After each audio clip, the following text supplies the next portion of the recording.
βάθος μία διαδικασία ανάδειξης των μυστικών πλευρών της γλώσσας, του άρρητου δηλαδή. Πώς φαίνεται αυτό? Αυτό φαίνεται από το γεγονός ότι το έργο δεν παρουσιάζεται μόνο σε ένα επίπεδο. Το έργο παρουσιάζεται και σε ένα εξωτερικό επίπεδο, αλλά και σε ένα εσωτερικό επίπεδο. Στο εσωτερικό επίπεδο είναι ο ίδιος ο αφηγητής, ο οποίος συμμετέχει σαν κεντρικό πρόσωπο του έργου και ο οποίος αφηγητής σκέφτεται μέσα στο νου του. Καθώς σκέφτεται μέσα στο νου του, προσπαθεί να κινηθεί μέσα στην ομιλία του, έτσι ώστε να συλλάβει αυτό που αποτελεί το μυστήριο της ύπαρξής του, την ουσία της ύπαρξής του. Σκέφτεται όλους τους παράγοντες της ιστορίας αυτής. Σκέφτεται ότι σε μία μόνο νύχτα κρίνονται τα πάντα για αυτόν. Θα λέγαμε δηλαδή ότι βρίσκεται σε μία εξαιρετική θέση και προσπαθεί να αντλήσει το νόημα από τις εμπειρίες του, το νόημα της ζωής του, το νόημα της νύχτας αυτής, αλλά δεν το κατορθώνει.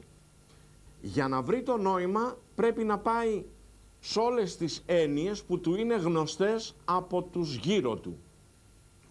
Για παράδειγμα, οι έννοιες βόλτα στον αυτοκινητόδρομο, η έννοια της μοτοσικλέτας, η έννοια του περιθωριακού, η έννοια του βιασμού, η έννοια της τιμωρίας. Όλες αυτές οι έννοιες που υπάρχουν γύρω του δεν τον ικανοποιούν. Θα λέγαμε ότι εάν κρίνουμε τη γλώσσα με βάση την ισχύουσα τεχνοκρατική αντίληψη για τη γλώσσα, ότι δηλαδή κάθε πράγμα και κάθε λέξη παίρνει το νόημά της μόνο σε αντιπαράθεση με άλλες λέξεις όμοιες και αντίθετες, εδώ στο έργο αυτό δεν εξαντλείται ο ορισμός αυτός της γλώσσας. Δεν είναι αυτό η γλώσσα μέσα στο έργο. Δεν ήταν αυτό η γλώσσα ούτε στο έργο του Γκυμοσούλη. Στους περισσότερους συγγραφείς τους οποίους αναλύουμε, το νόημα της γλώσσας ξεπερνάει το νόημα του λόγου που υπάρχει γύρω στα συμφραζόμενα και στις συνθήκες στις οποίες παραπέμπουν τα μυθιστορήματα αυτά. Επομένως, το μυαλό, η γλώσσα του ομιλητή, του ήρωα στο έργο «Η νύχτα» του Θόδωρου Σαραντόπουλου, ένα έργο νέο εξπρεσιονιστικό, η γλώσσα αποκτάει το νόημά της προσπαθώντας να ξεκινήσει από τις σιωπές οι οποίες υπάρχουν στην αρχή και στο τέλος της κάθε του φράσης. Εκεί στην νύχτα πριν από τον λόγο και στη νύχτα μετά από τον λόγο, εκεί προσπαθεί να βρει το νόημα. Αλλά δεν μπορεί να το πει. Το συνολικό έργο δεν μπορεί να το πει. Έχει κάποια σχέση βέβαια και ο τίτλος του έργου αυτού, είναι η νύχτα.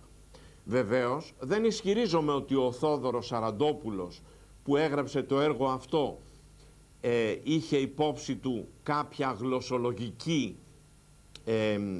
θεωρία και ονόμασε τη νύχτα για αυτό το λόγο. Όχι, κάθε άλλο. Ωστόσο όμως σίγουρα πρέπει να έχει μία πρόθεση να δείξει ότι πέρα από τη γλώσσα όπως την μιλάνε γύρω μας οι άνθρωποι, πέρα από τα κοινά και τετριμένα και τα στρεβλά του καθημερινού λόγου, υπάρχει και ένας χώρος άρρητος.